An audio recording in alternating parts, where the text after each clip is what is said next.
son est désactivé. Je me remettrai. Je veux bien que vous me restiez avec moi jusqu'au. S'il vous plaît.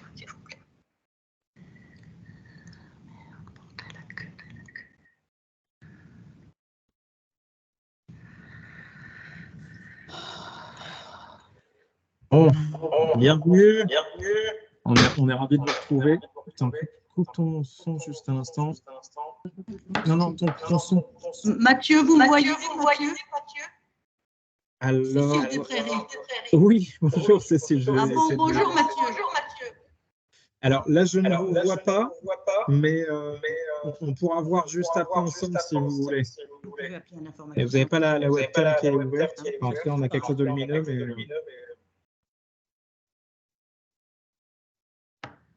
Est-ce que votre webcam est bien ouverte, Cécile? C'est Alexandra. Écoutez, on a dû changer à la maison d'édition, on a dû changer d'ordinateur en catastrophe et pour l'instant, ça a l'air un peu problématique. Bon, il y a encore un petit peu de temps et puis à ce moment-là, ce que je ferai, je vous appellerai une fois qu'on a une fois que c'est lancé, comme ça on pourra regarder ensemble. D'accord.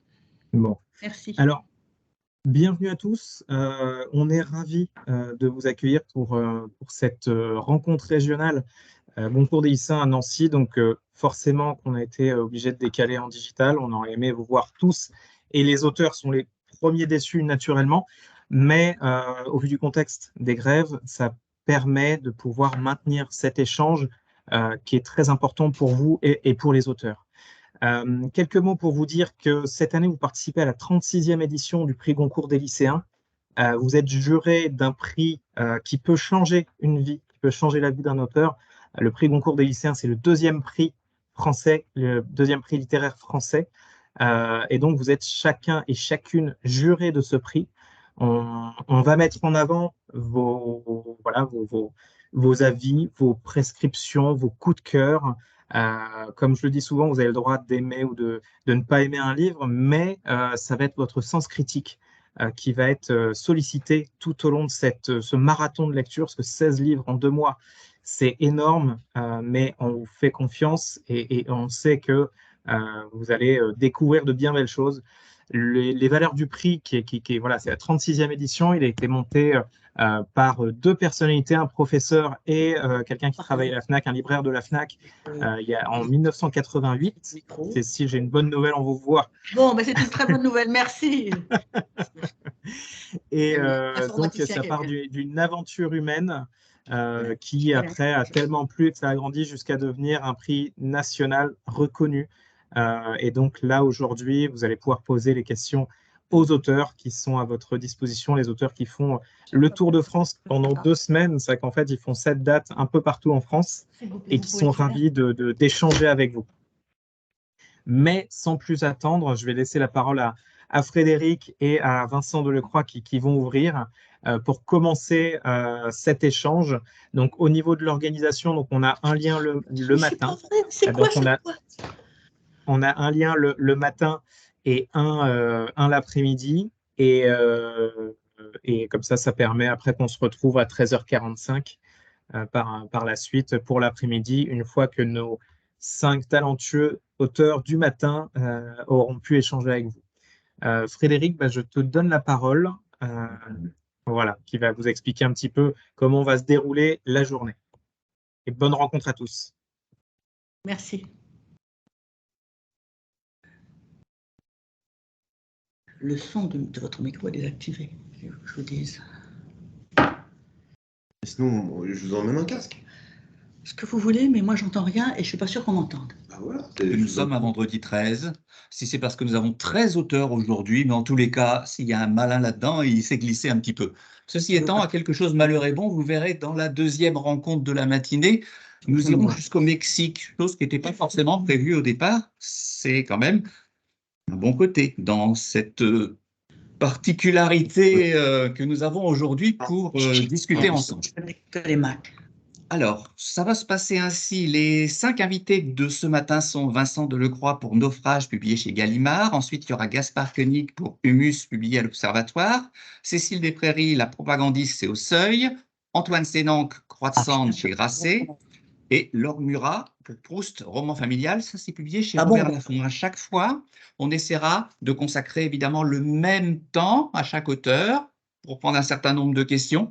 Évidemment, il y aura des questions qu'on ne va pas pouvoir prendre, et comme il n'y aura pas ensuite ce fameux temps de dédicace qui permet peut-être aux plus timides ou à ceux qui n'osent pas vraiment poser leurs questions de le faire, il y aura la possibilité, vous laisserez vos questions, hein, et on essaiera de les faire suivre aux auteurs qui pourront ainsi vous répondre si ce n'a pas été fait durant l'échange qu'on va avoir ensemble maintenant. Parce que toutes les questions méritent d'être posées. On va en avoir quelques-unes dans quelques instants et on va pouvoir constater que c'est assez intéressant. Mais il y aura aussi, pour chaque auteur, vous êtes un petit peu habitué en ce qui concerne les auteurs, pour les jeunes lecteurs, ça va être une première, et pour Elina encore plus dans quelques instants, il y aura une lecture au début de chaque moment. Pour Vincent Delcroix, je vous le disais, Vincent, à l'instant, c'est Elina, elle est élève au lycée Augustin Cournot à Grès.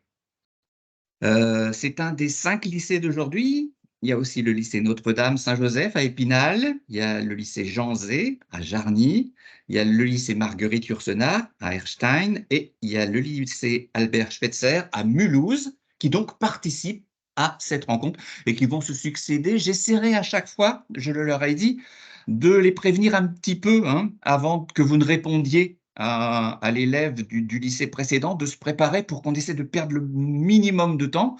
Et sur cette phrase, je vais m'arrêter, comme ça on va vraiment perdre un minimum de temps et tout de suite passer à ce qui est intéressant. On va donc aller écouter Elina. Vincent, elle a choisi un petit extrait, c'est elle qui va vous le lire. C'est parti. Or, en réalité, elles n'avaient rien d'écrit du tout, et je ne voyais pas plus leur visage ou leur anorak. Au mieux, ce que je voyais, c'était toujours les corps qui flottaient sur son bureau, et que de temps à autre, elle écartait de la main. Alors, excusez-moi, il y a la sonnerie.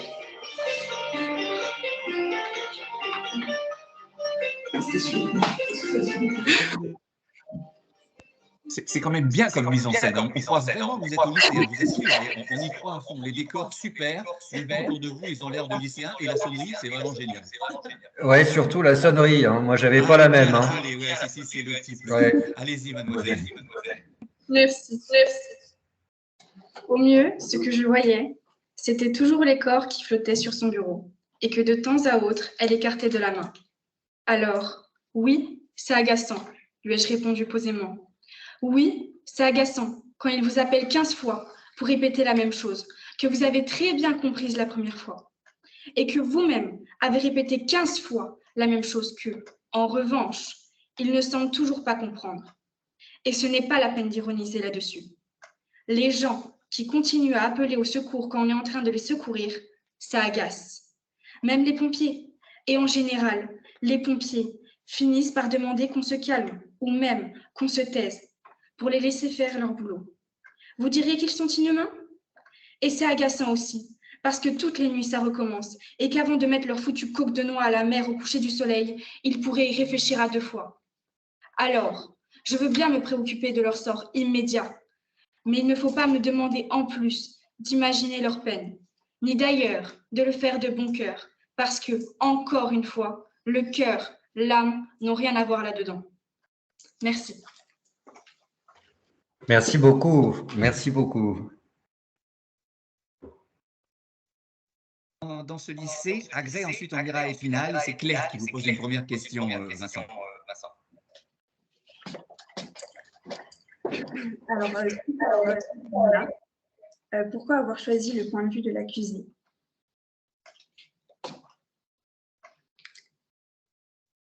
Votre micro?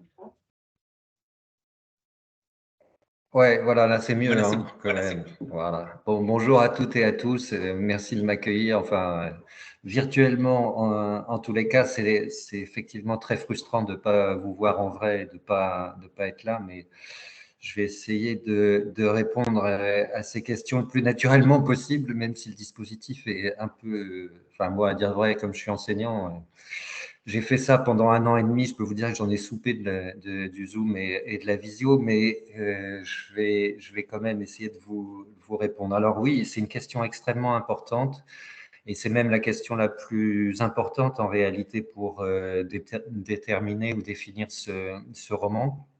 Et les raisons sont à la fois positives et négatives. La raison négative, je commence par la raison négative, c'est que je me sentais incapable, pour tout dire, de prendre le point de vue des naufragés eux-mêmes et encore plus des migrants. Je me refusais, et peut-être par manque de talent ou de technique, je me refusais à me mettre dans la peau de ces naufragés.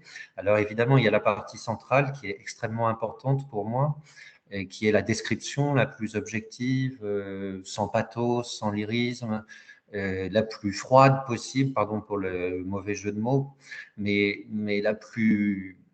à la fois la plus proche, au ras des flots, mais la plus distanciée aussi d'un certain point de vue. Ce chapitre central, pour moi, il était essentiel parce qu'il fallait voir ce qu'elle n'arrive pas à voir, ce que l'opératrice n'arrive pas à voir, bon, ou ce qu'elle n'arrive pas à se représenter. Mais encore une fois, ce qui était absolument important, et ça, c'est plutôt les raisons positives qui m'ont fait choisir le personnage de l'opératrice.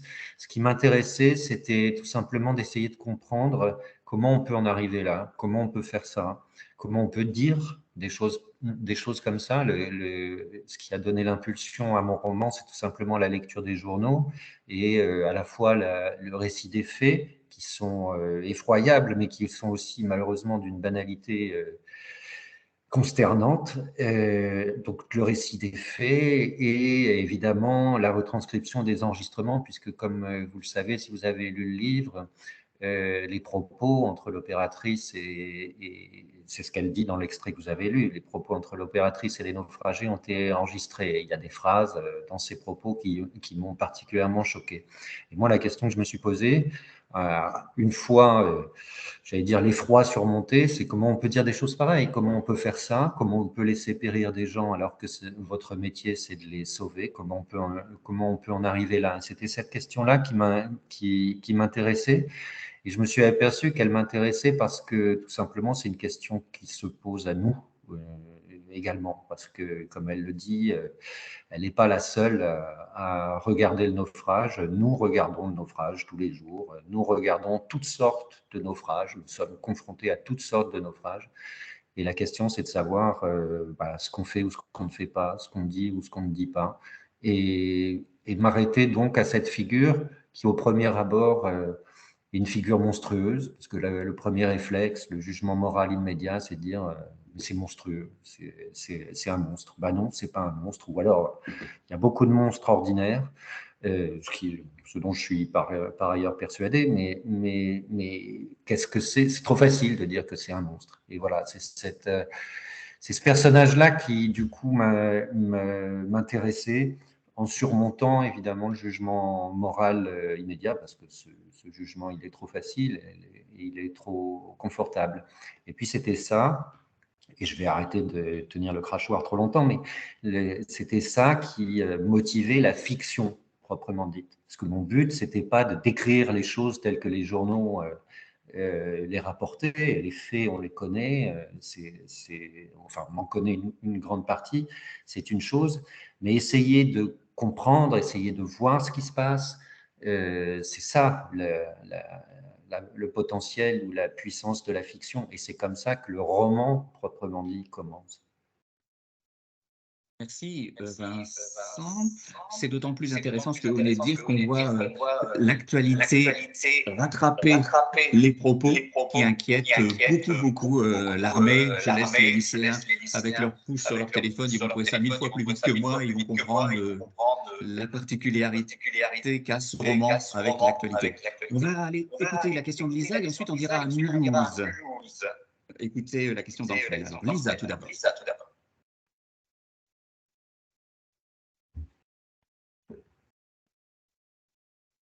Bonjour.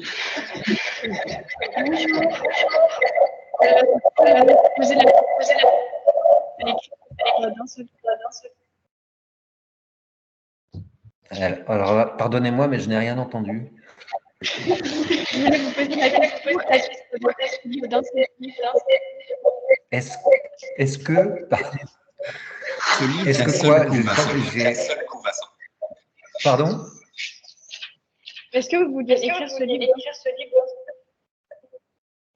Bah, je suis désolé là, et j'arrive à grappiller les premiers mots, mais pas les derniers. Est-ce que vous, ce livre?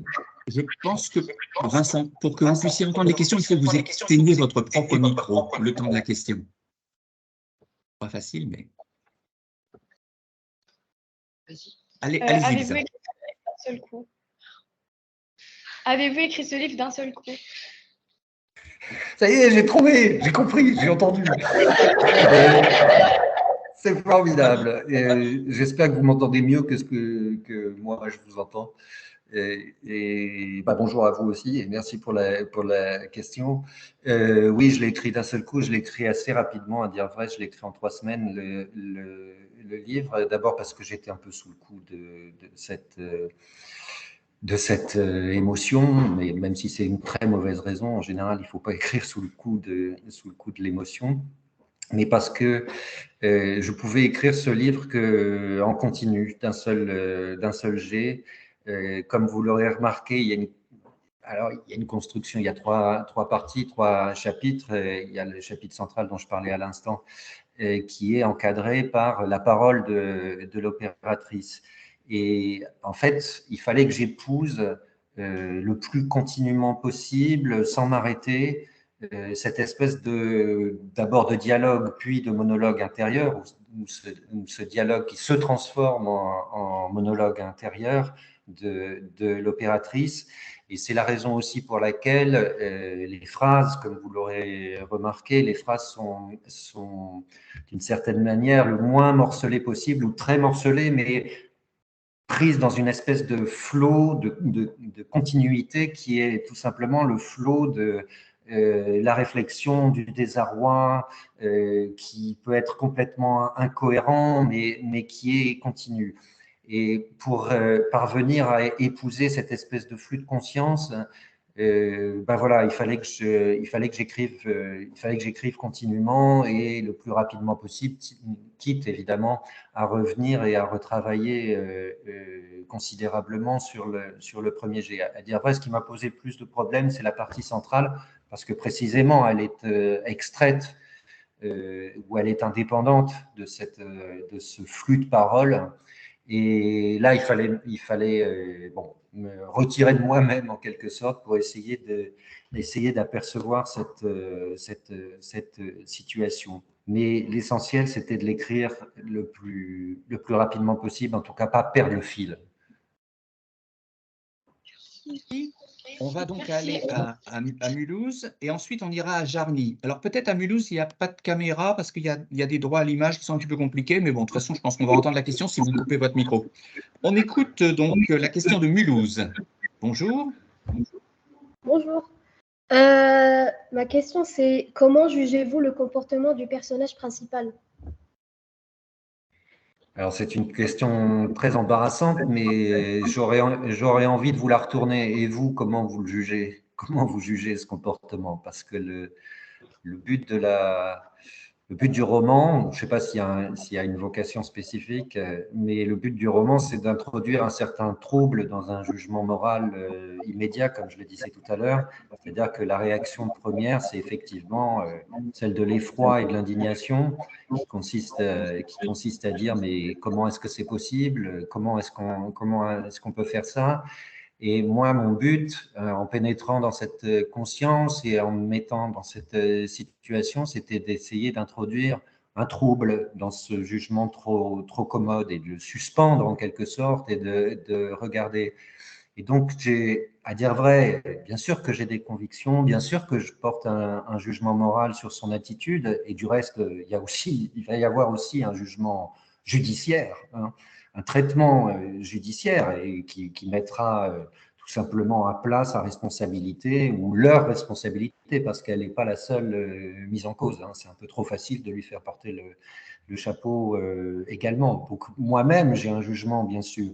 Mais dans le roman, j'essayais de suspendre le plus possible ce jugement pour essayer de montrer, de faire apparaître, manifester les raisons, essayer de comprendre ce qui s'était passé. Et c'est la raison pour laquelle j'ai plutôt envie de vous dire, faites-vous votre jugement de ce point de vue-là et essayez de voir. Enfin, j'espère avoir réussi à produire voilà, à la fois un peu de trouble et un peu d'interrogation, et un peu d'interrogation sur nous-mêmes aussi. C'est-à-dire, oui, tout bêtement, qu'est-ce qu'on aurait fait dans une situation pareille? Est-ce qu'on n'aurait pas dit des choses à peu près semblables? Est-ce qu'il ne nous arrive pas de dire des choses comme bon, après tout, s'ils se noient, je ne leur ai pas demandé de partir. C'est le simple bon sens. C'est quand même pas moi qui les ai mis à la mer. Voilà, ces choses-là, il faut les interroger, pas simplement à partir de la personne de l'opératrice, mais à partir de nous-mêmes, je pense. Merci Vincent. Alors, on va prendre la question de Lana. Et si on fait court, on prendra peut-être celle de Margot à Einstein, on va bien voir. Mais en tous les cas, on va prendre déjà celle de Lana à Jarny. Bonjour. Alors, ma question, c'est pourquoi cet événement en particulier parmi tous les drames vécus par les migrants? Oui, et votre question, elle est terrible et elle est très juste. C'est que, comme vous l'aurez remarqué, effectivement, ce genre de situation se produit régulièrement. Il y a peu de chances pour que ça s'arrête et même il y a de grands risques pour que ça s'amplifie, en particulier dans la Manche ou du côté de la Manche, puisque la Méditerranée devient très difficile. Enfin, elle reste un cimetière, hein. Mais oui, pourquoi ça plutôt qu'un autre événement du même type? Je vous ferai remarquer d'ailleurs qu'au moment où le livre est sorti, c'est-à-dire à la fin de l'été, début du mois de septembre, il y a une affaire à peu près similaire.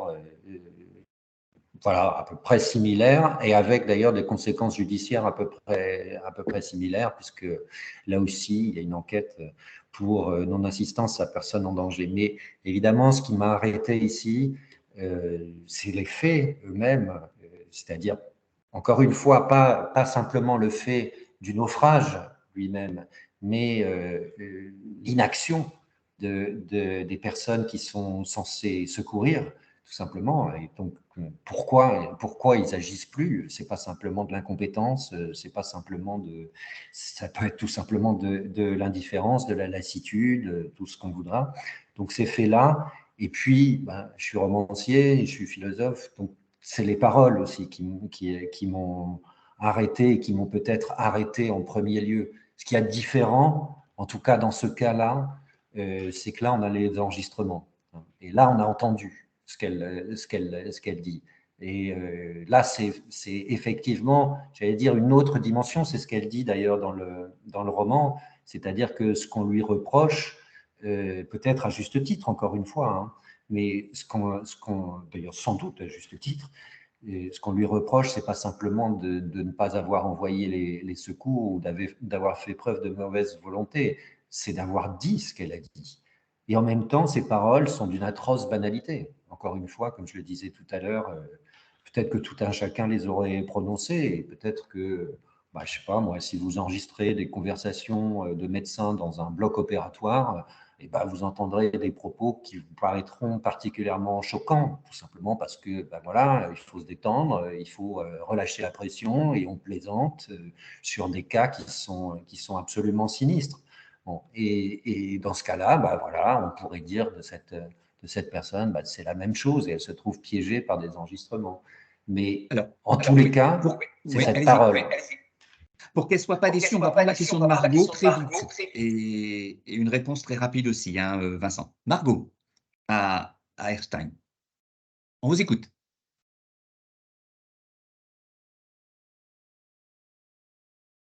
Bonjour. Allez-y. Bonjour. Alors, la question, c'est quelle est la morale du livre? Ça rejoint un peu la question, l'une des questions précédentes, et moi j'ai envie de vous dire, surtout pas, il n'y a pas de morale. En revanche, il y a des questions morales et il y a des questionnements moraux, incontestablement, comme du reste dans tous les romans. Ça ne fait pas des romans moralisateurs ou moralistes, mais en tous les cas, oui, il y a des questions et des dilemmes moraux qui sont évoqués ou qui apparaissent. Mais j'espère surtout qu'il n'y a pas de morale explicite, en l'occurrence. La morale explicite, c'est vous qui la tirerez. Merci beaucoup. Merci Vincent. C'est ramassé, on le sait bien, c'est le jeu. 15 minutes, ça passe à toute vitesse. Merci infiniment, en tout cas. C'est le jeu qui veut ça. Merci beaucoup. Merci. Merci. Aux différentes questions qui ont permis de balayer malgré tout en 15 minutes pas mal de petits endroits du roman. On va retrouver maintenant Gaspard Koenig et son lecteur s'appelle Alexandre. Il est élève au lycée Notre-Dame Saint-Joseph. Cher Gaspard, on va l'écouter et ensuite on restera à Épinal. C'est lui-même qui aura une ou deux questions parce que, ou alors c'est un autre Alexandre. Pas s'il y en a tant que ça, mais si c'est lui, peut-être aussi qu'il y a une question, et on ira ensuite à Jarny. Mais d'abord la lecture, Alexandre. Bonjour. Les longues soirées du plateau de Saclay furent ainsi consacrées à approfondir leur connaissance des lombrics. Ils s'abonnèrent aux quelques rares blogs spécialisés et lurent la Bible publiée par Marcel Combe. Ils farfouillèrent dans les publications spécialisées et s'échangèrent leurs rares trouvailles. Arthur élargit ses recherches à l'histoire et aux lettres, longtemps ses matières de prédilection. Il en ressortit bredouille. Après Cléopâtre, qui, consciente du rôle du ver de terre pour fertiliser la vallée du Nil, lui octroya un statut semi-divin, les rois du monde lui préférèrent l'aigle, le lion, l'abeille ou la salamandre. Quant aux écrivains, il ne semblait guère plus intéressé. Même l'alexandrin que lui offrit Victor Hugo, en donnant une vie littéraire à un ver de terre amoureux d'une étoile, n'était guère flatteur. Le ver de terre désignait Ruy Blas, l'obscur valet, tandis que l'étoile figurait, bien sûr, la reine d'Espagne. Il fallait vraiment un écrivain romantique pour préférer un astre mort à la source de toute vie. Merci. Oh, merci. Gaspard, vous direz quelque chose? Vous m'entendez? Oui, très bien. Bon, parfait. D'abord, je suis désolé d'être en visio, hein, parce que il y a le rapport à la Terre, mais il y a aussi le rapport aux autres et aux hommes. Et je crois qu'on a tous réalisé après la pandémie, et après avoir pris l'habitude un peu enthousiaste de la visio, à quel point les choses nous manquent. Bon, alors merci de l'organiser, hein, parce que je sais qu'il y a la grève et c'est formidable qu'on ait ce recours. Mais il est étonnant de constater à quel point le contact humain très impalpable et indéfinissable reste indispensable. Je ne suis pas si éloigné de mon livre au fond. Voilà. Non, non, pas du tout. On écoute donc Alexandre qui va également vous poser une première question. Ensuite, on ira à Jarny. Oui. Donc, ma question est, comment avez-vous procédé pour être plus proche des difficultés des jeunes d'aujourd'hui? Merci pour la question. D'abord, si vous me la posez, c'est que quelque part l'intention est réussie, enfin, du moins que j'ai épousé un certain nombre de vos préoccupations. Moi, j'avais surtout envie de mettre en scène deux jeunes gens, alors un tout petit peu plus vieux que vous, puisqu'ils ont, disons, 22 ans au début du livre. Comme on fait un roman d'apprentissage, comme on faisait les romans d'apprentissage au 19e, c'est-à-dire que c'était moins votre génération en particulier qui m'intéressait, sur laquelle je voulais enquêter, que exposer quelqu'un qui a 20 ans et qui a des idéaux à la réalité du monde. Aujourd'hui, les grands idéaux, c'est moins l'amour, la guerre, la gloire que la nature. Et donc, je prends des jeunes gens, j'essaye de comprendre évidemment comment ils fonctionnent et comment vous fonctionnez. Mais ensuite, le but du jeu, c'est justement de les mettre en face du monde des adultes, en fait, du monde réel, du monde économique, agronomique, administratif, légal, juridique, et de comprendre tout ce qui va mal se passer, les illusions qu'ils vont perdre, les renoncements qu'ils vont devoir effectuer, les compromis qu'ils vont devoir tisser, les amitiés et les amours qui vont pas être à la hauteur de leurs attentes, et de voir ce qu'il en reste en fait au bout de tout ça, et comment à travers leur quête d'idéal écologique, ils parviennent ou non à réaliser quelque chose. Voilà. Et après, sur les générations en particulier, je pense que bien sûr que les générations sont différentes, mais enfin, il ne faut pas exagérer en fait. Quand on lit Montaigne, on s'aperçoit que les gens de 20 ans, ils ont toujours un peu les mêmes comportements, les gens de 30 ans, ils ont toujours un peu les mêmes comportements de siècle en siècle. C'est les objets qui changent. En l'occurrence, là, l'objet, c'est l'écologie. Mais après, les illusions, les amours, c'est un peu universel et tant mieux. Eh bien, On va donc à Jarny et ensuite le lycée d'Erstein se prépare avec Eden. Je crois qu'il y a une question pour vous aussi. Mais là, on écoute Lilou à Jarny. Bonjour. Ma question, c'est comment l'amitié entre Kevin et Arthur est possible alors qu'ils sont si différents? Voilà, ah bah, très bien. Bah, ça, justement, c'était une question du livre. C'est d'abord, ils deviennent de plus en plus différents. Et donc, une des questions qui, je pense, se pose vraiment aujourd'hui, à une heure où les opinions sont de plus en plus binaires, de plus en plus polarisées, comme on dit, c'est comment est-ce qu'on reste amis quand on a des convictions différentes. Mais après, et je pense que là, le roman est assez quand même assez presque négatif, c'est-à-dire qu'en fait, ils s'éloignent l'un de l'autre, ils essayent de se retrouver, ils n'y arrivent pas, il y a plusieurs tentatives en fait, et puis ils ont envie de quelque chose, on voit bien, qui est peut-être pas seulement de l'ordre de l'amitié, mais un peu aussi de l'ordre amoureux, et ils n'y arrivent pas. Et en fait, le moment où ils y arrivent, c'est trop tard, c'est tout à la fin, c'est quand ça devient une question de vie ou de mort. Et là, quand ça devient une question de vie ou de mort, tout d'un coup, toutes ces histoires-là, on n'en parle plus, et on retrouve des liens complètement purs, existentiels. Après, je ne trouve pas qu'ils soient si différents. Pour moi, les deux, oui, ils sont différents, ils viennent de milieux différents, et ils ont des attitudes différentes face à la vie. Mais d'abord, moi, je les aime bien tous les deux, j'ai beaucoup d'affection pour eux. Ils sont tous les deux un peu fous dans leur genre, un peu timbrés. Et puis, pour moi, tous les deux, ils reflètent une forme de stoïcisme. Alors, le stoïcisme, Kevin, il le vit sans y penser. Arthur, il le théorise sans le vivre ou sans arriver à le vivre.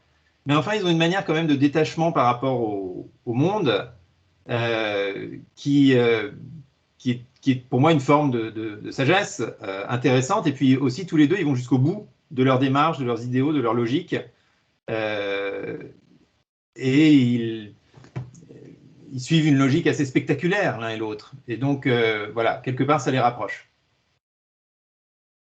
Alors, on va à Erstein avec Eden et ensuite il y a Abigail dans le même lycée. On va prendre 2 questions. Allons-y. On vous écoute.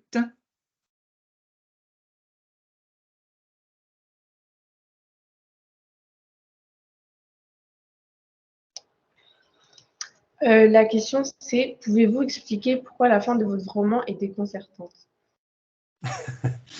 Ça, c'est vous qui l'avez trouvé déconcertante. Quelle fin? Le tout dernier chapitre ou l'avant-dernier? C'est-à-dire l'espèce de révolution ou la toute fin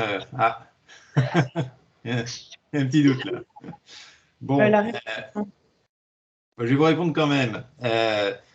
La fin sur la révolution, un peu, c'est une fin romantique. C'est-à-dire que c'est un roman très réaliste qui est plongé dans la société de son temps et tout ça.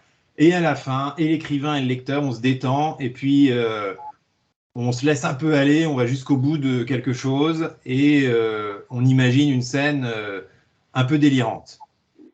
Mais en même temps logique par rapport au parcours des deux héros. En revanche, la toute fin, c'est-à-dire le moment où tout s'est un peu calmé, tout est mis à plat, on est peut-être 1 an après voilà, le grand final, c'est un peu l'épilogue. Et l'épilogue, l'écrivain il est content de l'écrire parce que c'est la fin du livre, puis le lecteur il s'apaise un peu, voilà, on revient dans quelque chose de plus tranquille.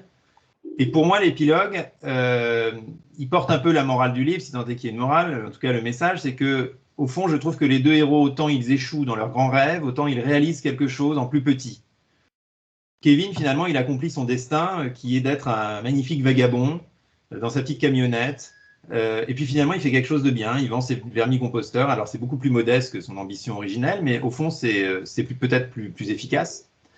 Et puis Arthur, bon, d'accord, il est mort, mais en même temps, on voit qu'il a réussi à régénérer sa prairie, qui est maintenant verdoyante. Et puis pour moi, la toute fin, elle est incroyablement positive. C'est qu'il, en s'humusant, en participant lui-même dans sa chair à la terre, eh bien, il permet à un chêne, à un arbre, de grandir, à un gland de s'épanouir. Et puis là, on peut voir passer des générations entières sous ce chêne. Et donc, je trouve que la fin, elle est calme, elle est tranquille, elle est positive. Et au fond, elle porte aussi un message positif sur la nature, c'est qu'il suffit de ne rien faire pendant même quelques années en tant qu'être humain, et très vite, tout reprend le dessus. Une terre qui est salie, qui est polluée, vous la laissez 5-10 ans, tout revient, la vie revient, les vers de terre reviennent, les champignons reviennent, les plantes reviennent. Tchernobyl, vous la laissez sans la zone de Tchernobyl, on l'a laissé sans hommes pendant 40 ans, puisque c'est irradié. Et aujourd'hui, c'est un refuge de biodiversité incroyable en Europe. Vous avez des chevaux sauvages de Przewalski qui sont revenus. Vous avez des grands arbres qui ont fendu le béton soviétique. Et donc, c'est aussi la preuve que sur l'échelle géologique, voilà, sur l'échelle de nos vies personnelles, la question écologique, elle est très grave. Mais sur l'échelle géologique, au fond, l'évolution naturelle, elle continue son cours, elle reprend le dessus. Et ça, c'est très réconfortant. Une version moderne de la réincarnation. On va écouter Abigail, qui a aussi une question pour vous. Et ensuite, on ira à Mulhouse avec Clément.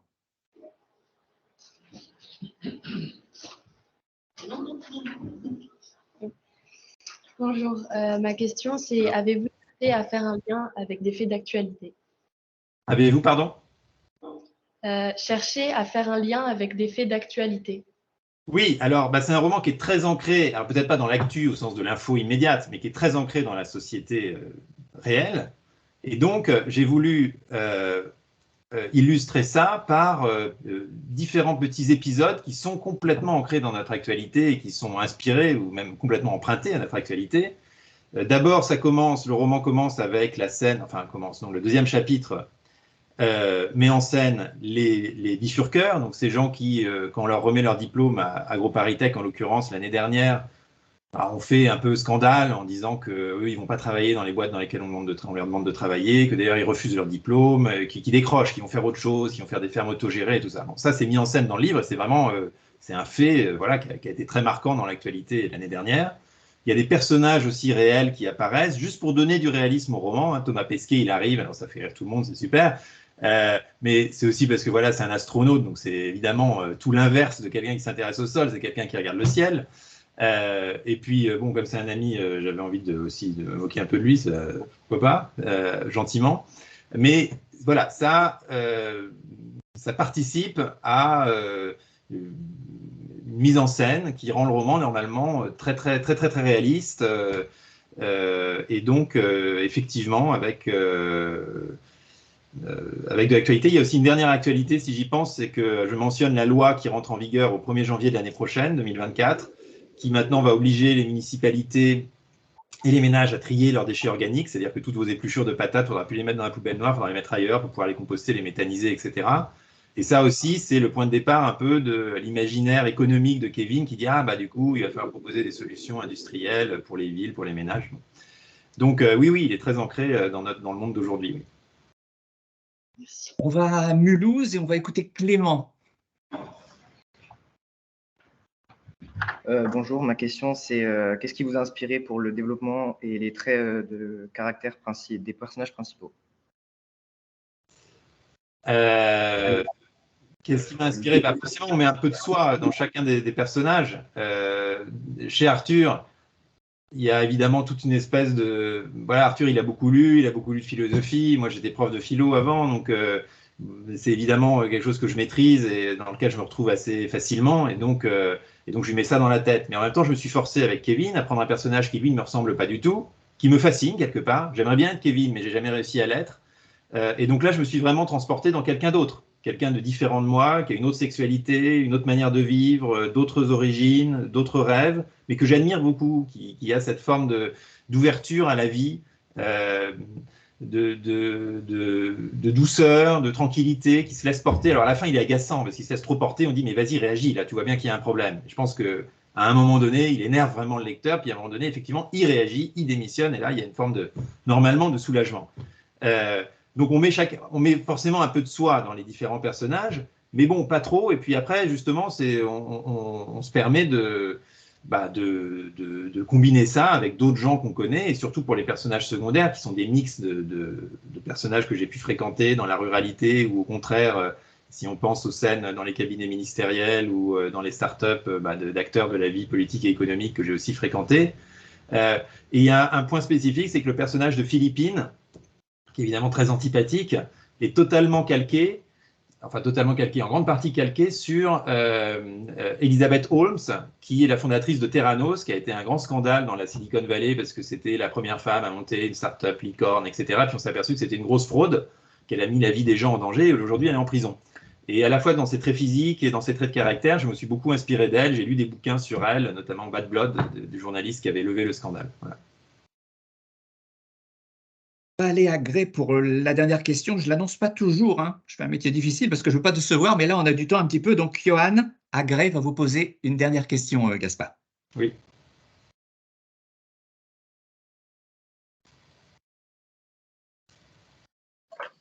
On vous écoute. Bonjour. Bonjour. La question, c'est pourquoi avoir fait évoluer Arthur ainsi? Évoluer. Moi, je voulais que les deux héros, ils partent, ils sont un peu, disons, pareils dans leurs convictions. C'est-à-dire, ils sont pas particulièrement militants. C'est pour ça que je les ai pas mis sur la scène des bifurqueurs. Ils ont simplement le degré de conscience écologique basique, en fait, dans leur génération, dans votre génération. Et après, ils prennent chacun des chemins qui, peu à peu, les radicalisent. Et donc, autant Kevin, lui, il se radicalise côté business en disant, regarde, moi je fais des trucs qui marchent, toi tes trucs de poète de retour à la nature, c'est nul, ça n'a aucun effet, moi c'est peut-être un peu crapuleux, mais au moins on a beaucoup d'impact. Et puis de l'autre côté, c'était normal de faire évoluer Arthur dans une autre forme de radicalisation qui est elle politique. C'est-à-dire qu'au début, il n'est pas du tout politisé, et puis petit à petit, et en fonction de ses propres échecs aussi, et de sa propre vie, et de ses propres tourments, de ses propres frustrations, et son discours, qui était juste un discours personnel, d'harmonie avec la nature, de culpabilité par rapport à ce qu'avait fait son grand-père, devient un discours de société qui est alimenté aussi par des personnages qu'il rencontre. Et moi, je voulais qu'ils aillent chacun jusqu'au bout de leur logique. C'était aussi une tactique de romancier, hein, pour montrer vraiment jusqu'où les deux options pouvaient conduire. Et donc, à la fin, il devient complètement éco-anarchiste, voire terroriste, puisqu'il est rattrapé par la génération d'après qui, elle, demande de la violence et toujours plus de violence. Et je pense que c'est hélas assez réaliste par rapport à ce qui se passe aujourd'hui, y compris dans le mouvement écologiste, et que c'est quelque chose qui dont il faut légitimement poser la question de cette violence et de cette irruption de la violence qui finit par consumer complètement Arthur parce qu'il n'entend plus aucune autre voix finalement. Alors, pour finir, cher Gaspard, je vais presque répondre à la lecture du départ, parce que là, ils ont été très sages, pas à vous interroger sur la vie sexuelle des lombriques, rien du tout. Vous avez vu comme ils sont quand même, hein, et on cherche désespérément dans la littérature qui a bien parlé des lombriques, alors qu'il y a une chanson extrêmement connue de Serge Gainsbourg qui s'appelle « 69 années des lombriques », qui est très connue et qui me semble être tout à fait adaptée à votre roman. Merci beaucoup, Gaspard, d'être venu répondre à nos questions. Merci à vous.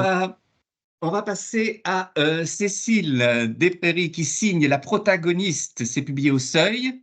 Cécile, vous avez de la chance. Vous n'avez pas un ou une lectrice, vous avez deux lectrices du lycée Jean Zé à Jarny qui vont lire un petit extrait. Et ensuite, le lycée de Mulhouse se prépare pour les questions. Mais on écoute d'abord Saya et Sarah du lycée Jean Zé à Jarny. Alors, attendez. Bonjour. Bonjour. C'est parti. Il faut galvaniser, non pas convaincre, mais enfiévrer, électriser l'assistance. Or, ces dernières semaines, elle sent la tension monter dans les bureaux où elle passe. Les équipes s'amenuisent, on trie, on détruit des documents, on brûle. Bref, tout respire la faim. Dans le silence de tous et la chaleur de l'été, l'orage est imminent avec une température extérieure de 30 degrés. Lucie, debout, se lance en vrai chef de guerre. Après-demain ou dans 3 jours, les Américains seront à Paris. Les combats seront violents, mais rien ne peut empêcher leur reconquête. Déjà, j'ai l'écho des rumeurs abominables concernant les civils. En attendant, c'est la débandade. Écoutez bien, car je ne le répéterai pas 2 fois. Vous me faites perdre mon temps, ma jeunesse et ma beauté. Vous êtes allés trop loin, vous êtes compromis, vous n'avez pas écouté. Regardez les choses en face, tout le monde a vu vos portraits partout depuis le début. Bande de bourriques, espèce de bus, bougre d'andouille. Lucie les menace en secouant le poing à hauteur de ses yeux façon passionnariat. Quelle étrange façon de reprocher aux autres ce qu'elle a fait elle-même. Merci. Bien lu. Bien lu, oui, bien lu. On va à Mulhouse pour la première question. C'est Anano qui vous la pose. C'est pas grave. Bonjour. Bonjour. Je suis Mira de Mulhouse. Très bien, bonjour Mira. Moi, ma question c'est, pensez-vous que Lucie… On ne vous voit pas, oui, mais… Oui, c'est normal. Mais c'est volontaire, d'accord, on vous écoute. Pardon, allez-y. Du coup, ma question c'est, pensez-vous que Lucie ait conscience d'être une propagandiste c'est-à-dire est-elle réellement emportée et aveuglée par son idéologie? A-t-elle conscience de ses implications ou est-elle dans son mouvement parce qu'il s'oppose à d'autres idées qui les conviennent moins? Alors, ma réponse, oui. Lucie sait parfaitement ce qu'elle fait, puisque ça correspond à quelque chose pour elle. Le nazisme, le fanatisme, c'est en fait une conception globale de l'existence qui intègre tout, la biologie, le droit, l'amour, les relations sociales, et elle est parfaitement dans son monde. Lucie est incapable de se sentir coupable, elle est incapable de reconnaître elle pourrait s'être trompée, elle ne connaît pas le doute. Et je crois qu'elle assume pleinement. Là, elle joue son grand rôle, sa grande partie, c'est-à-dire elle donne l'ordre de dispersion qui va être valable pour les presque 60 ans plus tard. Elle demande à chacun de se fondre dans la nature, et puisque c'est perdu ou momentanément perdu, il faut surtout éviter d'être lynché, condamné. Voyez, elle joue sa grande partie, mais elle est consciente. Merci. Et elle sera très fidèle à cela tout au long du livre. C'est ce qui est le plus impressionnant, me semble-t-il. Alors, on va aller écouter Charlotte à Erstein, qui a aussi une question à vous poser. Oui. Et ensuite, c'est de Gray. Bonjour. Bonjour. Bonjour Charlotte. Alors, vous êtes-vous autocensuré ou au contraire senti libre de tout écrire? Ah, c'est une grande question. Le plus dur pour moi, ça a été d'écrire juste, ni dans l'emphase, ni d'en dire trop au sens d'exagérer, de dénoncer, ni d'en dire pas assez, ce qui fait que le lecteur n'aurait rien compris. C'est d'écrire juste, et ça m'a été très très difficile. Il a fallu de nombreuses années pour arriver à trouver le ton juste. Et pour écrire, je suis partie dans un pays où on ne parlait pas le français, et ça m'a fait du bien, mais j'arrivais à écrire à peu près un paragraphe par jour. Mais ce qui était acquis était acquis. Est-ce que j'ai répondu à votre question? Merci. Merci. Alors, on va écouter maintenant Elif à Gray, qui a plusieurs questions à vous poser. Oui. Bonjour. Bonjour Elif. Pourquoi avez-vous pris la décision de ne pas faire intervenir le point de vue direct de Lucie? Alors, le point de vue direct de Lucie, s'il intervient quand elle fait sa grande sortie qui a été lue au début, c'est elle qui parle, mais je n'ai pas écrit ce livre du point de vue de Lucie narratrice. Non, il y a une narratrice qui dit ce qu'il en est, parce qu'il n'y a pas que Lucie, il y a tous les personnages secondaires de sa parentèle, de ses amis, et il fallait garder un peu de distance. Surtout que, je le rappelle, au départ, c'est une petite fille de 6 ans qui assiste, le premier chapitre, à des échanges dans ce que j'appelle le gynécée, les membres féminins de sa famille, et qui ne comprend rien. Et ce regard va être éclairé par la narratrice adulte qui élucide quelques-uns des mystères du fonctionnement de ce secret de famille. J'ai répondu à votre question, hein? Oui, une autre question, Elif? Allez-y, Elie. Oui, merci. Donc, je voulais aussi vous demander pourquoi le point de vue d'une collaboratrice et non d'une résistante, par exemple. Ah oui, alors tout simplement, c'est une bonne question, c'est que il y a quantité de récits de résistants et de résistantes, alors qu'ils étaient 100 000 sur une France de 40 millions d'habitants, pendant cette période d'occupation et de collaboration entre 40 et 44, et il n'y a presque rien sur les collaborateurs, qui étaient aussi 100 000. Le seul récit que j'ai lu qui était vraiment intéressant, c'était un livre de Mariché, Les lauriers du lac de Constance, c'est la sœur de la chanteuse, Anne Sylvestre, c'était la fille d'Albert Begrat. Mais c'est un livre qui date de 1974. Et je me suis dit, ce serait intéressant de voir ce qu'il y a dans la tête de l'autre. Comment on pense quand on pense autrement? Ça, je voulais en rendre compte. J'ai répondu, ça va? Merci.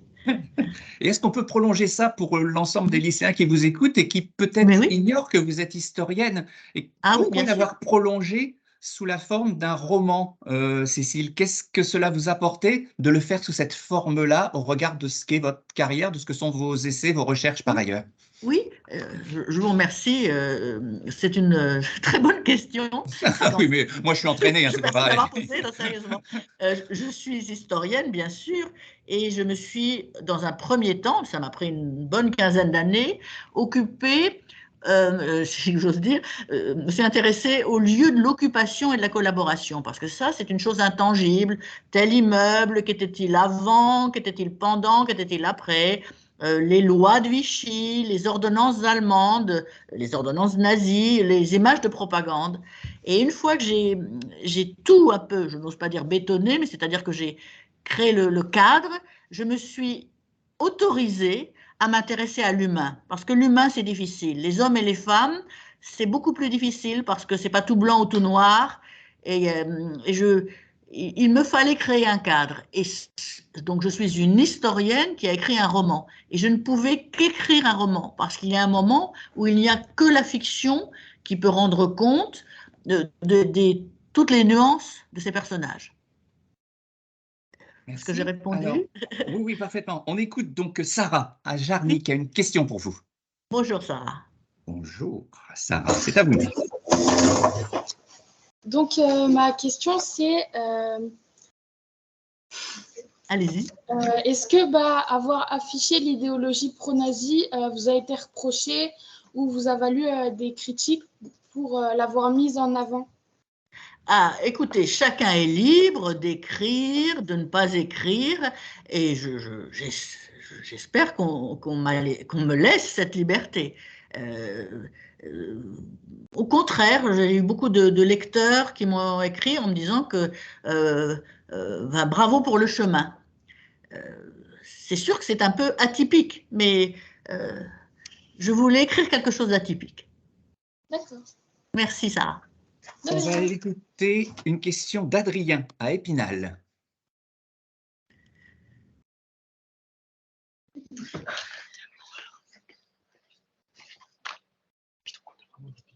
Bonjour. Bonjour ma Adrien. question c'est comment trouver les mots justes pour parler des relations en temps de guerre? Ah, c'est une vraie question. Ça, c'est une vraie question. Alors là, je cite très souvent un philosophe. Mes deux confrères précédents étaient des philosophes. Eh bien, je suis aussi une formation de philosophe au départ. Et il y a un philosophe qui s'appelle Spinoza et qui a écrit dans l'Éthique ni louer, ni détester, ni mépriser, mais ni haïr, mais comprendre. Et c'est vraiment un maître mot. Dès Machiavel, il y a l'idée savoir ce qu'il y a dans la tête de l'autre. Et ce qui m'a beaucoup aidé, c'est que dans les archives, moi j'aime beaucoup travailler aux archives, c'est parce qu'en fait, si on est un peu patient, patiente, on trouve beaucoup de choses dans les archives. Et il y a quelque chose qui est restitué. J'ai trouvé par exemple des correspondances amoureuses et qui m'ont aidé à me rendre compte de l'importance de cette collaboration. Mais il a fallu que je me plonge et j'ai fait un tour de France. Je dois dire, j'écrivais un autre livre d'histoire très sérieux au PUB pour un autre éditeur et je suis tombée sur des correspondances et aussi sur des images et des magazines de propagande et j'ai été stupéfaite du caractère normal à cette époque. On dit que l'histoire est toujours écrite par les vainqueurs, alors après on réécrit l'histoire, mais j'ai eu l'impression que la France n'était pas entièrement résistante. Voilà, je donnerai un exemple. Il y a un magazine nazi qui s'intitule Le Signal, qui était tiré à 800 000 exemplaires dans le monde, en 26 langues, et la France, le tirage en France était 600 000 exemplaires, les 3/4 du tirage. Et c'était un magazine qui avait un énorme succès. Et en feuilletant ce magazine, j'ai eu quand même parfois un peu un choc. J'ai répondu à votre question? Merci. Oui. On dirait le journal du dimanche que vous nous écrivez. Mais oui, un drôle de dimanche, hein, je peux vous dire. Alors, il nous reste un petit peu de temps, Cécile, donc on va retourner à Mulhouse parce que Anano avait plusieurs questions. Donc, s'il est encore là, on a un petit peu de temps pour prendre encore une ou deux questions. Très bien, merci. tout de suite, on se remet en place. Oui, oui, oui, je comprends. Allez-y, allez-y, il n'y a pas de souci. Elle arrive au micro. Très bien. C'est bon, on m'entend? Bonjour. Allez-y. Rebonjour. Oui, voilà, j'entends, je reconnais votre voix. Allez, on y va. J'ai une deuxième question. Auriez-vous imaginé que ce livre allait être sélectionné pour le concours? Écoutez, comment dire? J'espère ne pas paraître prétentieuse, mais tout le monde me dit que c'est une grande chance, c'est un premier roman, que j'ai… en fait,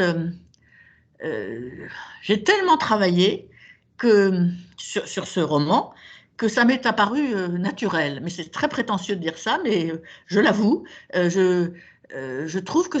voilà, j'espère que je ne vais pas passer pour une épouvantable prétentieuse, mais que c'est la reconnaissance de quelque chose qui est dit et qu'on n'entend jamais. Et ça me semblait naturel que ça soit entendu. Et je dois dire que grâce à vous et aux autres, il y a la possibilité que ça soit encore plus entendu. Et ça, c'est très important.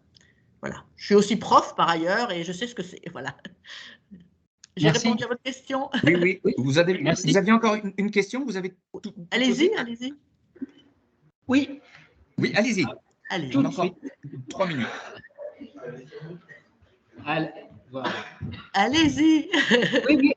Tout de suite. À l'instant. Ok, c'est parti. Pourquoi avoir choisi cette époque? Pourquoi cette époque vous intéresse tant en tant qu'historienne? Ah, c'est une vraie question. Alors, j'ai choisi cette époque, c'est une époque qui commence à dater maintenant, ça fait presque 80 ans que c'est terminé, donc c'est 2 générations, 3 générations même, et en fait c'est une époque, ça c'est l'historienne qui vous parle, où qui trace une fracture dans la société française. C'est qu'en fait, il y a beaucoup de questions qui n'ont jamais été élucidées. Et en fait, à la Libération, quand De Gaulle est arrivé, et il a eu un fameux discours où il a dit, ça s'appelle le discours d'Évreux, la France a besoin de ses enfants, de tous ses enfants. Et contrairement, par exemple, à l'Allemagne, qui était un pays où Allemagne année zéro, il n'y avait rien à perdre, il y a eu un vrai travail sur ce qu'on appelle la dénazification. En France, il n'y a eu aucun travail. Et je trouve que de cette rupture de société, où en fait, avec les nazis, mais sous Pétain, la France a collaboré vraiment. Elle a travaillé avec l'occupant. Cette question n'est aujourd'hui, en 2023, toujours pas élucidée, à mon sens. Donc, c'était pour moi important de le dire. Est-ce que j'ai répondu à votre question? Oui, merci.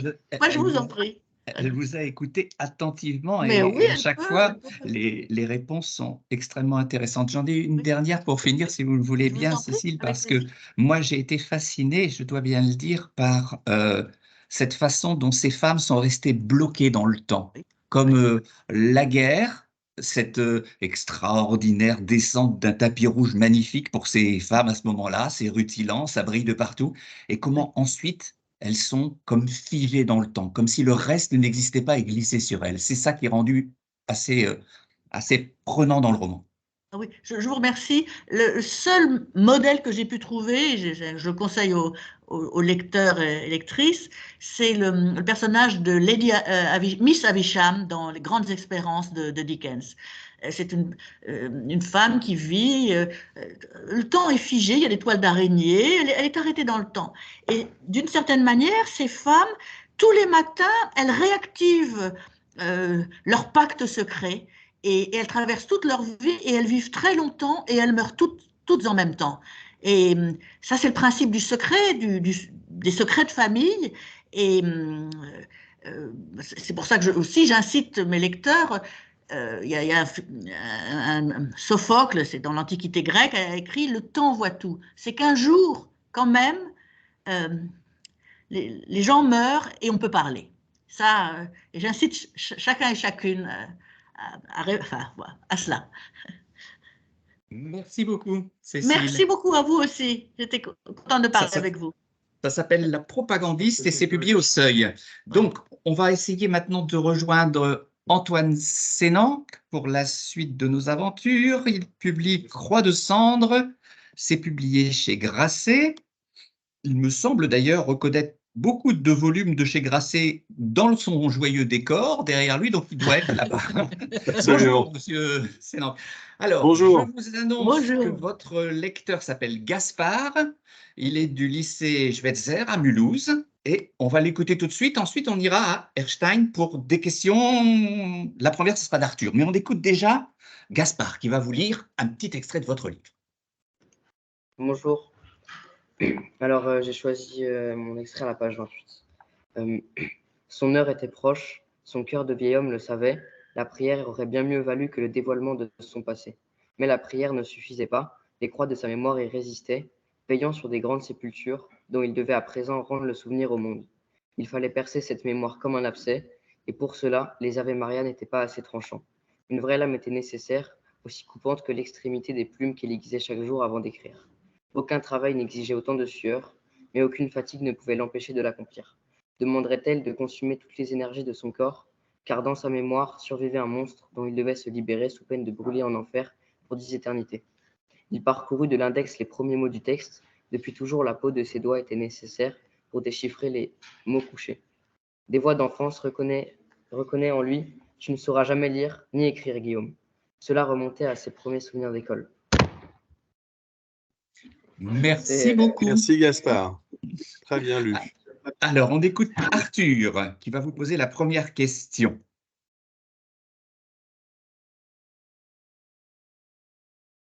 Bonjour Arthur. Bonjour Arthur. Bonjour. Alors là, Ensuite, on ira à Épinal, hein, qui se prépare. Allez-y. pourquoi cet intérêt pour le Moyen Âge?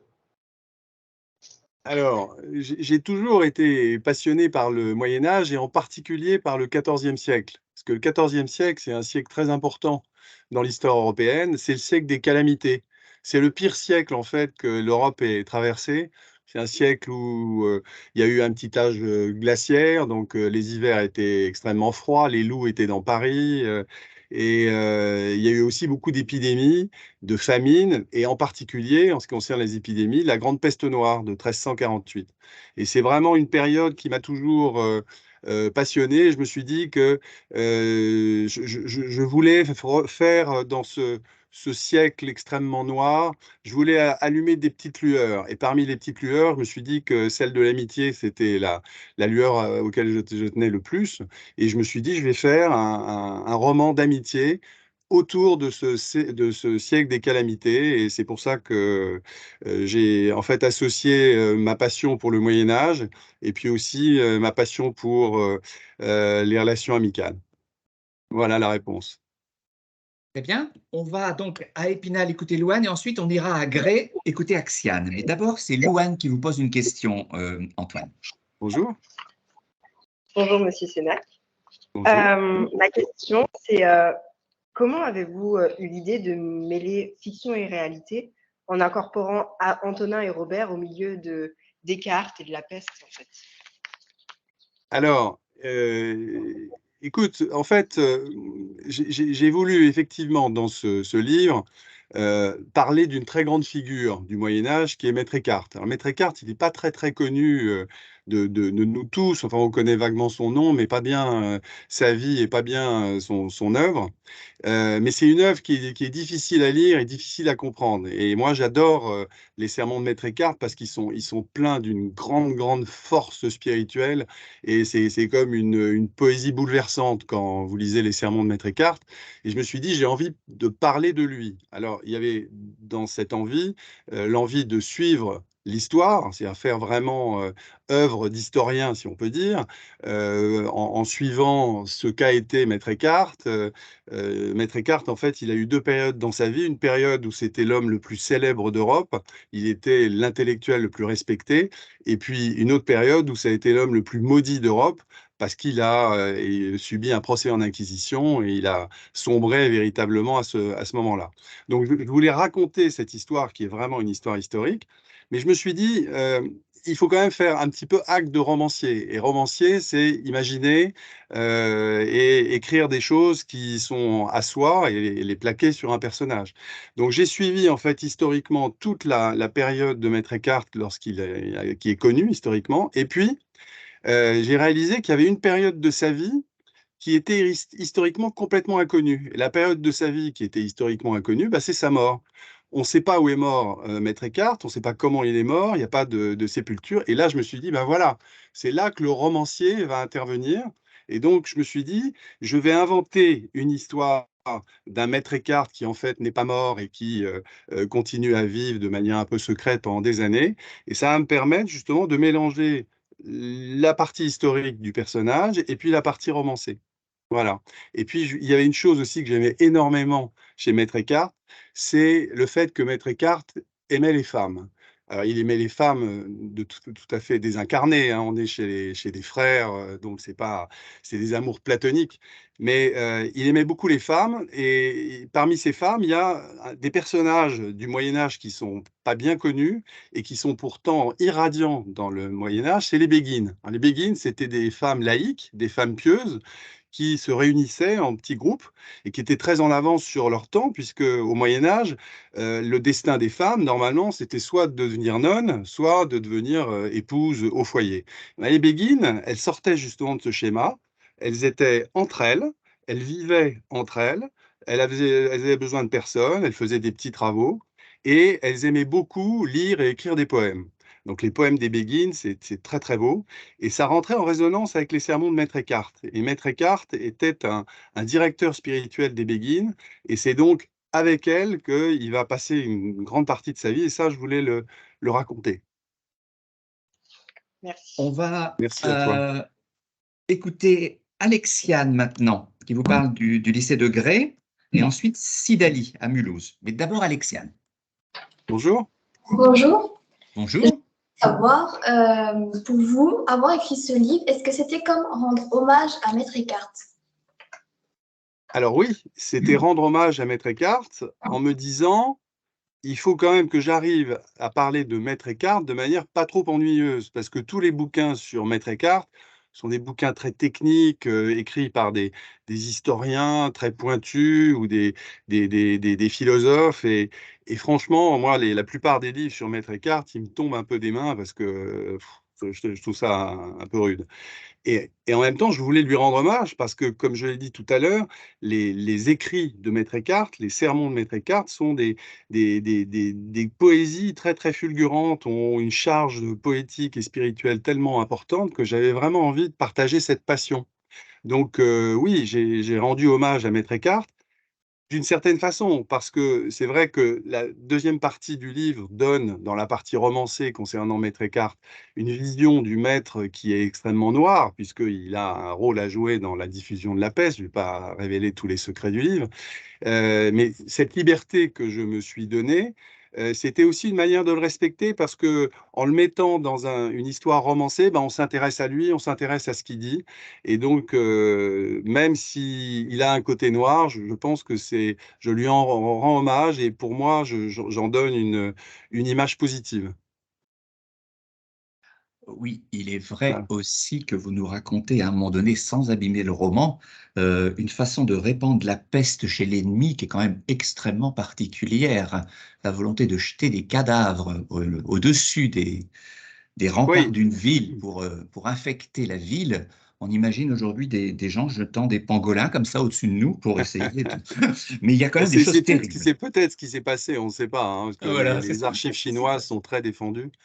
Oui, oui, alors l'histoire en fait de l'origine de la peste, ça, elle est historiquement reconnue. C'est pas moi qui l'ai inventée. L'origine historique de la peste, c'est en 1346, à la fin du siège de Caffa, qui était un petit port de Crimée sur les chemins de la route de la soie. Et ce petit port de Crimée appartenait aux Italiens, aux Génois. Et le petit port a été assiégé pendant 2 ans par les armées mongoles, qui étaient la grande puissance de l'Asie centrale à cette époque. Et au bout de 2 ans de siège, la peste s'allume dans les rangs des Mongols et commence à décimer, à dévaster l'armée mongole, à tel point que le chef mongol décide de lever le siège. Mais avant de lever le siège, il prend effectivement cette décision fameuse, qui est peut-être le premier exemple de guerre bactériologique, de catapulter les guerriers morts infectés de la peste au-dessus des murailles pour que les miasmes qui infectent l'air au-dessus de ces corps infectent aussi les assiégés qui allaient les rapporter dans tous les ports d'Europe en revenant chez eux. Alors ça, c'est la théorie historique, et le livre propose une autre théorie où Maître Eckhart a effectivement un rôle à jouer. Alors, on va écouter maintenant Sidali, qui vous pose une question de Mulhouse. Allez, Antoine, pardon. Bonjour, ma question est la suivante. Est-ce que le livre a une signification particulière pour vous? Êtes-vous passionné d'histoire ou de religion?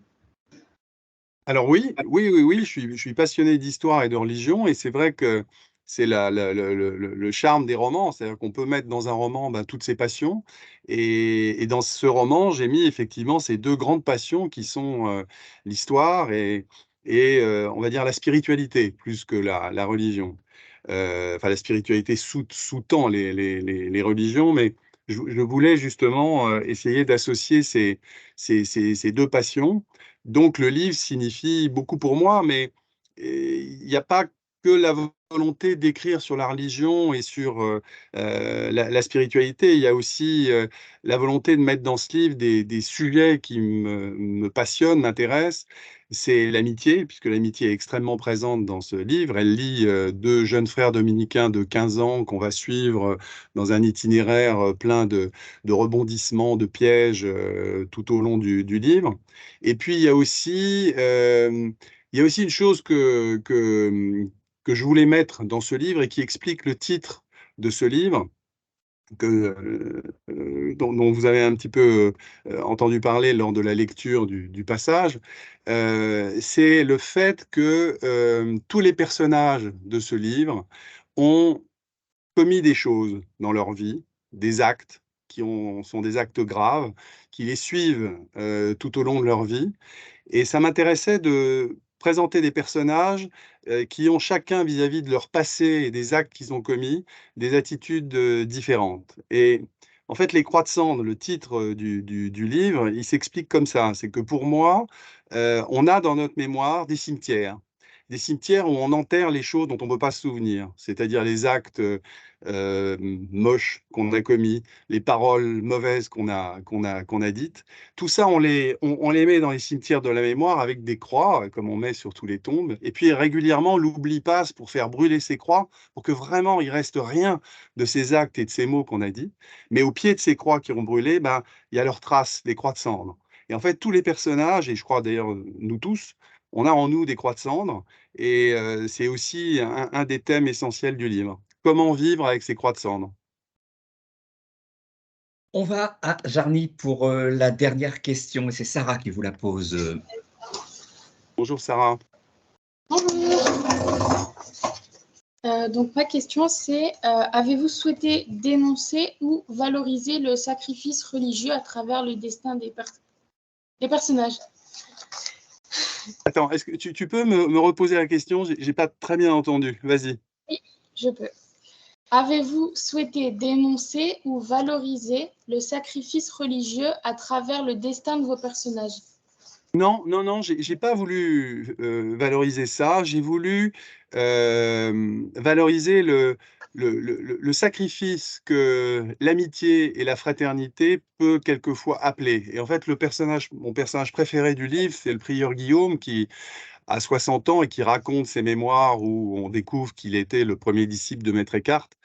Et 60 ans au Moyen-Âge, c'est un âge très, très, très avancé, Kakoshi même, puisque l'espérance de vie au Moyen-Âge, c'était 30 ans. Donc, vous voyez, à 30 ans déjà, on était à la fin de sa vie, donc à 60, on était très, très, très vieux.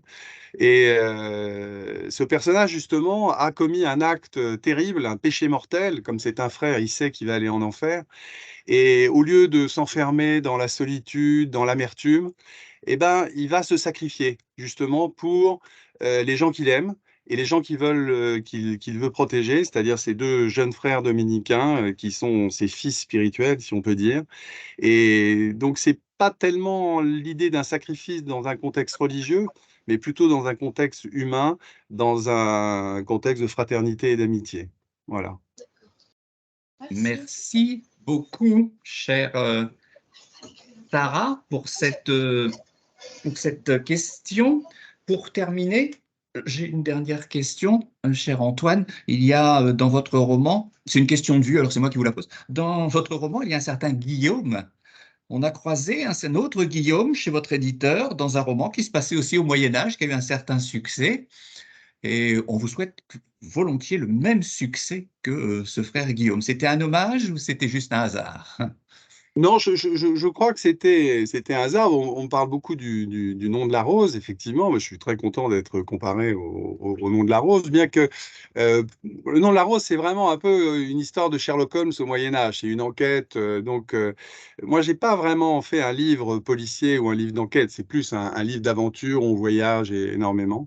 Et non, Guillaume, je vais vous dire, c'est en fait un prénom que j'aime beaucoup. Je ne saurais pas vous dire pourquoi, mais je trouve qu'il sonne musicalement à l'oreille. Et surtout qu'on retrouve dans à peu près tous mes romans qui maintenant remontent jusqu'à 20 ans d'écriture. Donc, Guillaume, j'ai un vieux Guillaume à côté de moi, mais pas celui du nom de la rose. Très bien. Merci beaucoup, Merci à vous. Antoine, pour les réponses et puis pour toutes ces questions. On va finir cette matinée avec Laure Murat. Son livre s'intitule Proust, roman familial.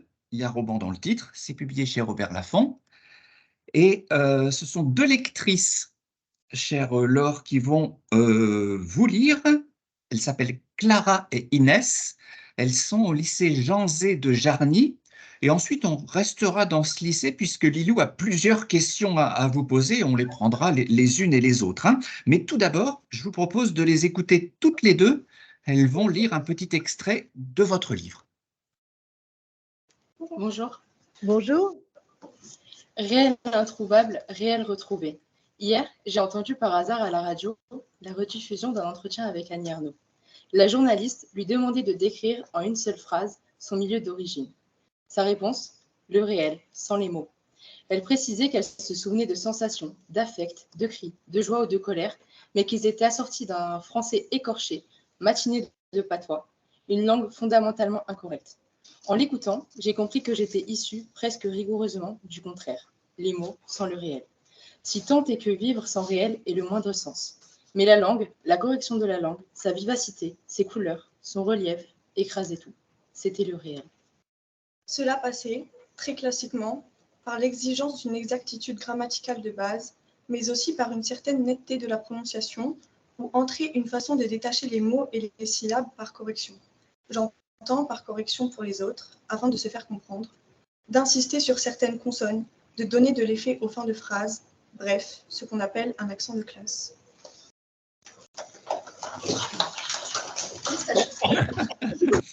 Alors, c'est Lilou qui vous pose plusieurs questions. Allez-y, on vous écoute. Bonjour. Alors, ma première question, c'est que Proust, vous ayant sauvé, quel est pour vous le pouvoir de la littérature dans la vie? Ah, ça c'est une grande question. Je crois qu'en fait, tout le livre porte là-dessus. Et je suis très sensible à l'extrait que les deux lycéennes ont choisi, parce que justement, il s'agit des mots et du réel. Et je crois que le pouvoir de la littérature, c'est pas tellement de vous faire vous évader, il y a ça aussi bien sûr, ailleurs, c'est de vous faire descendre dans les profondeurs du réel. Il y a une sorte de paradoxe comme ça, de se dire, tiens, on va aller dans un univers qu'on ne connaît pas, on va suivre une intrigue, une histoire, changer d'espace en quelque sorte, mais ce déplacement dans un autre espace, en réalité, vous ramène au réel le plus profond que souvent dans la vie, on ne voit pas. Et ça, c'est un peu magique, en fait. D'autres questions? Oui, oui, Lilou, on t'écoute. Prenons-les tout d'un coup, comme ça, c'est mieux. Allez-y.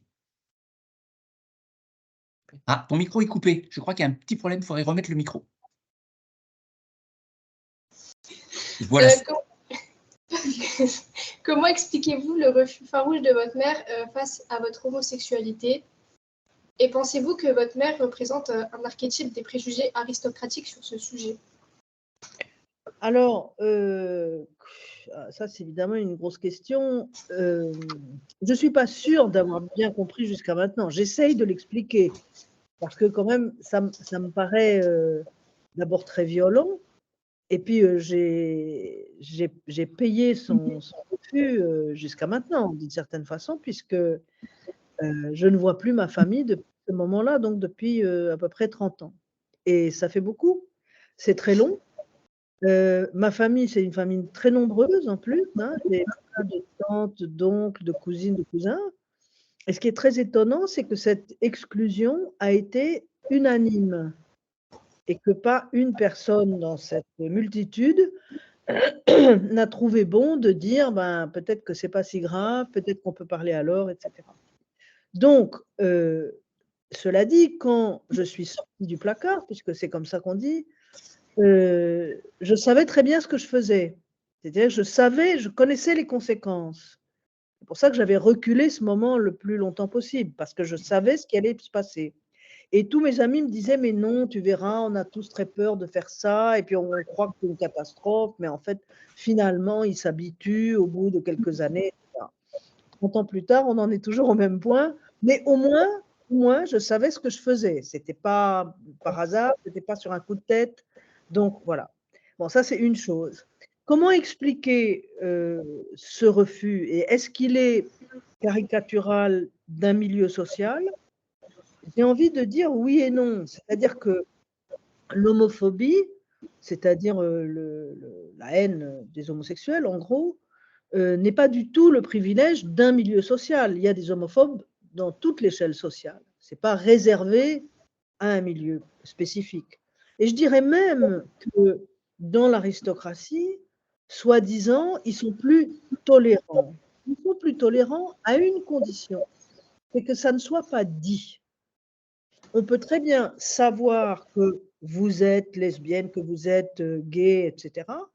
Mais tant que ça n'est pas dit, c'est accepté. Vous voyez? Donc c'est déjà une forme d'homophobie qui est spécifique, qui est très répandue. Mais vous pouvez faire ce que vous voulez, mais ne dites rien. Et ce que j'ai fait moi, et une fois de plus, je savais ce que je faisais, c'est que j'ai décidé de dire. Parce que je pensais que, et j'avais raison, que je ne pourrais pas vivre sans avoir dit ça. Je ne pouvais pas vivre en dissimulant plus longtemps la personne que j'étais. Alors, voilà, je crois que, une fois de plus, il n'y a pas de milieu social plus homophobe qu'un autre, ça je n'y crois pas. Il y a des homophobes. On pourrait même comparer ça à l'antisémitisme. Vous voyez, il y a des antisémites partout, hein, dans toute l'échelle sociale. Après, il y a des spécificités. En revanche, et là, c'est sûr que ça touche l'aristocratie, ce sont des gens, en général, les aristocrates, enfin en général à 100%, très catholiques. Et le catholicisme est quand même, dans l'ensemble, très hostile à l'homosexualité, qui reste un péché, qui vous fait mériter l'excommunion, etc., etc. Voilà. Donc ça, ce serait, s'il y avait une spécificité, elle ne serait pas tellement sociale, elle serait plutôt religieuse, en réalité. Je dirais ça. Merci. Merci à toutes. Alléluia. Alors, on va aller au lycée de Grès qui va se préparer. Et entre les deux, j'ai une petite question, moi, Laure, à vous poser parce que on n'a pas encore trop parlé de Proust, mais on va en parler un petit peu maintenant. On a le sentiment, en lisant Proust, et je l'ai moins lu et moins bien que vous, qu'il a l'impression que ce monde-là va s'en aller avec la Première Guerre mondiale. Et ce qui est assez drôle, si j'ose dire, c'est que votre livre est dédié à Céline. Je ne pense pas que ce soit l'écrivain, mais c'est drôle de voir le rapprochement entre les deux parce que justement, l'œuvre de Céline, l'autre grand écrivain qui suit, son œuvre commence lui juste à la Première Guerre mondiale. Ce choc-là m'a un peu intéressé, intrigué, mais j'aimerais bien que vous nous parliez un tout petit peu de ce monde qui aurait dû s'en aller sous la plume de Proust, si on le croit, et puis qui n'est pas parti en fait. Mais non, c'était ça. Et au fond, ça va vous paraître bizarre, mais je ne suis pas spécialement, ma pente ne me mène pas nécessairement vers l'autobiographie. Je ne pensais pas faire un récit autobiographique au départ. Et puis finalement, je me suis rendu compte que c'était bien pour montrer l'impact d'une œuvre littéraire, La recherche du temps perdu, sur une vie qui était la mienne. Donc, pour faire comprendre ça, il fallait bien que je parle de moi. Et en parlant de moi, j'ai dû parler de mon éducation. Et je me suis rendu compte, je suis née en 1967, donc dans les années 70-80, on vivait encore dans le souvenir de ce monde proustien. Évidemment, ce n'était plus le même, Et vous avez raison de signaler que la guerre de 14 a été un tournant très important. Proust le montre, Céline le montre. C'est important de savoir que Céline a écrit des horreurs sur Proust en le traitant de pédéraste immonde, enjuivé, etc. etc. Donc, c'est très certainement les deux très grands écrivains du XXe siècle. Ce sont les deux écrivains qui font basculer la littérature du XIXe au XXe siècle, c'est-à-dire qu'ils la font rentrer dans une forme de modernité complètement différente dans les deux cas. Mais tous les deux montrent aussi à leur manière la persistance du monde marqué par la guerre de 14 et dans le souvenir de ce qui s'est passé avant. Vous savez, bon, moi je suis historienne au départ, et il faut faire la différence entre la chronologie, c'est-à-dire les dates, et la temporalité. Le livre de Proust, il parle du temps, hein, c'est le titre du livre, à la recherche du temps perdu. Bon. Alors la chronologie, bah, c'est la guerre de 14, la guerre de 39, etc., le 11 septembre 2001. Bon, vous avez des dates, et puis après, vous avez des temporalités qui, évidemment, sont beaucoup plus longues. C'est-à-dire que la Belle Époque, elle ne s'arrête pas pile en 14. Vous voyez, ça continue toujours. Les mondes mettent du temps à mourir et ils ne meurent jamais tout à fait.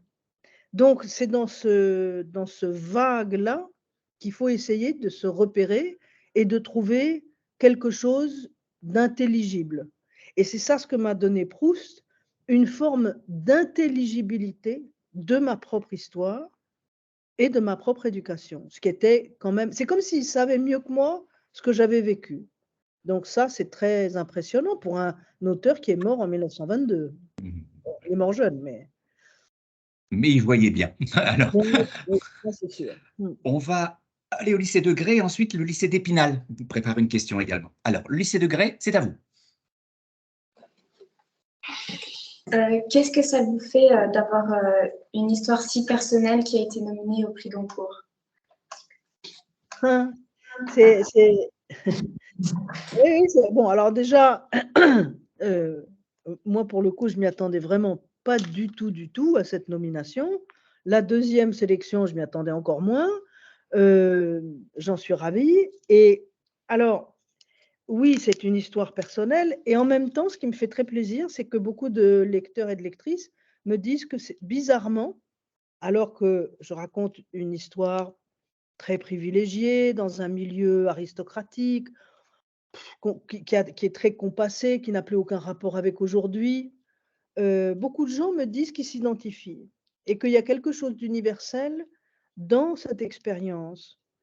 Mais ça, je dirais que c'est vrai de toutes les expériences très singulières. C'est-à-dire que plus vous vous enfoncez, et ça c'est même presque un conseil que je vous donne en général, plus vous êtes singulier, plus vous vous enfoncez dans la particularité de votre histoire, plus vous allez toucher un grand nombre de gens.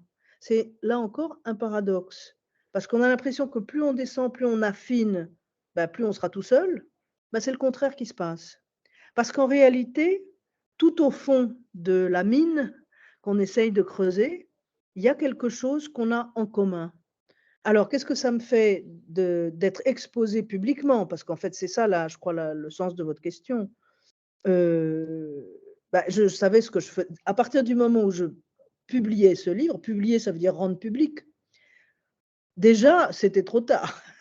Donc, évidemment, avec le prix Goncourt, il y a une exposition beaucoup plus grande, évidemment, y compris auprès des lycéens et des lycéennes.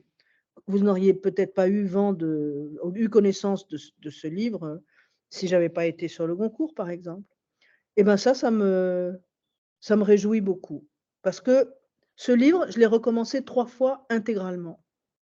Parce que je n'étais jamais satisfaite de la forme que je lui donnais. Et comme il s'agissait de choses très intimes de ma vie, je ne pouvais pas laisser un texte être publié sans que je l'assume à 200%. Et grâce à ça, parce que je l'assume à 200% et que je crois que je peux répondre à toutes les questions qu'on me poserait, je suis à peu près tranquille. Voilà. Qui recommence sa dissertation 3 fois de suite? Soyez francs, là, dans le public. Allez, on va aller à Épinal pour une dernière question, si vous le voulez bien, Laure. Bien sûr. Alors, bonjour. Bonjour. Alors, ma question est, est-ce que, comme Proust, vous accordez une importance aux réminiscences?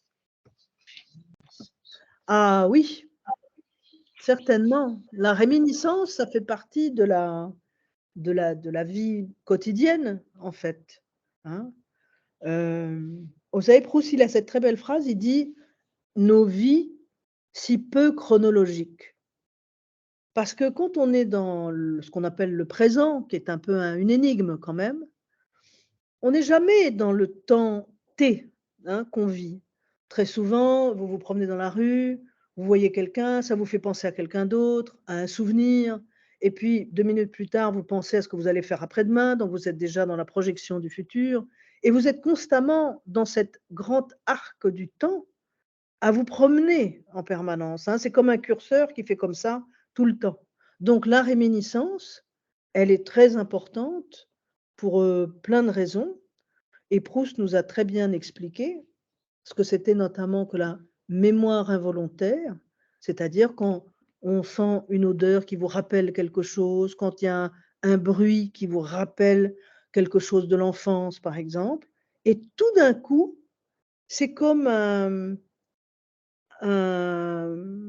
parfum qui libère, voilà, quelque chose, et on reconstitue quelque chose qu'on croyait enfoui. Grâce à ça, Proust dit qu'on maîtrise d'une certaine façon le temps. Parce que le temps, il n'est pas extérieur à nous, il est à l'intérieur de nous. Donc, il suffit d'un bruit, d'une odeur, d'une pensée, voilà, pour tout d'un coup libérer le temps qui est encapsulé en nous. Et ça, je trouve que c'est quelque chose d'abord de bouleversant, mais de très rassurant. En quelque sorte, il loge l'éternité dans l'expérience quotidienne. Et ça, c'est très extraordinaire. Ça répond à votre question? Oui, merci. Merci. Et c'était en effet, chère Laure, une très belle réponse. J'en ai une pour vous pour finir, parce que vous vous interrogez à un moment donné sur ce qui arriverait à Obélix. Il buvait de la potion magique. Et il en boit dans la galère d'Obélix. Et Alors, ça, c'est ce qu'on m'a dit, et ça j'étais curieuse de ne pas le savoir, ça. C'est de quoi? Parce qu'on n'a pas su me dire dans la galère d'Obélix? Oui, oui, et c'est très drôle parce que ça prolonge la très belle réponse que vous venez de nous donner à l'instant, chère Laure, puisque lorsqu'il boit cette potion magique, il se change en statue de granit. Donc, c'est-à-dire qu'à ce moment-là, le temps se met à être un tout petit peu différent pour Et Obélix, voilà. forcément. Alors, j'étais Mais désolée parce que c'est une journaliste qui m'a interviewée et qui m'a dit, mais vous savez que Obélix, dans un épisode, boit la potion magique. J'étais furieuse de ne pas m'être rendu compte de ça avant. Mais dites-moi, la galère d'Obélix, c'est un titre récent, ça, non? Ça date c'est un pas de des, Uderzo c'est un et- des titres signés seulement Uderzo, Voilà, quand il était d'accord. scénariste et dessinateur. Mais il a eu Ben, envie de les faire goûter. Oui, je vais l'acheter, je vais voir l'effet que ça me fait. Proust ou Obélix. On aura fait les deux comme ça. Merci à tous les 5 d'avoir passé cette matinée avec nous. Merci à Vincent Delecroix, Naufrage chez Gallimard. Merci à Gaspard Koenig, Humus à l'Observatoire. Merci à Cécile Desprairies, La Propagandiste, Le Seuil. Merci à Antoine Sénan, Croix de Sande chez Grasset. Merci à Laure Murat à l'instant pour Proust, roman familial chez Robert Laffont.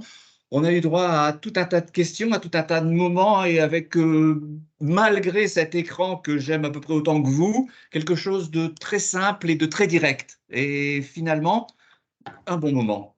Les lycéens, on se retrouve cet après-midi, et les auteurs, eh bien, peut-être à lundi à Lille. Merci à tous, à tout à l'heure. Merci à vous. Merci à vous. Merci beaucoup.